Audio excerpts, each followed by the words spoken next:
Hello everyone, ఈరోజు అయితే Tamil Nadu style దొండకాయ కర్రీ చూసేద్దాం. దీనికోసం అయితే మసాలా ఏమి రుబ్బుకోవాల్సిన అవసరం లేదు, బట్ టేస్ట్ మాత్రం అద్దిరిపోతుంది అనమాట. ప్యాన్లో ఆయిల్ పోసుకుని దొండకాయలు మొత్తం ఫ్రై చేసుకోవాలి. ఇలా కొంచెం మగ్గిన తర్వాత దీన్ని సపరేట్గా ప్లేట్లో తీసి పెట్టేసుకోవాలి. ఇప్పుడు ఇంకా ఇదే ప్యాన్లో ఆయిల్ పోసుకుని సాసులు, జీలకర్ర, పచ్చిమిర్చి, ఎర్రగడ్డలు కూడా వేసుకుని వేయించుకోవాలి. ఉంటే కరివేపాకు కూడా వేసుకోవచ్చు. 1/2 కేజీ దొండకాయల కోసం 2.5 స్పూన్ శనగపిండి వేసి వేయించుకున్నాను. కర్రీ థిక్నెస్ వస్తుంది, టేస్ట్ కూడా చాలా బాగుంటుంది. అది కొంచెం ఫ్రై చేసేసుకుని జింజర్ గార్లిక్ పేస్ట్ వేసుకుని వేయించుకోవాలి. ఇంకా ఫైనల్గా టొమాటో వేసుకోవాలి. ఇది వచ్చేసి ఆప్షనల్ అనమాట, నచ్చితే వేసుకోవచ్చు లేదంటే స్కిప్ చేసేయచ్చు. ఇప్పుడు కొద్దిగా వాటర్ పోసుకుని ఇలా కలిపేసుకోవాలి.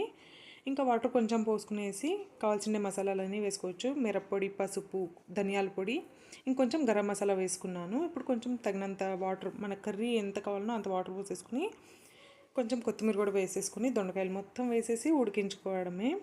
యమ్మీ కర్రీ అయితే రెడీ అయిపోతుంది. డెఫినెట్గా ట్రై చేయండి.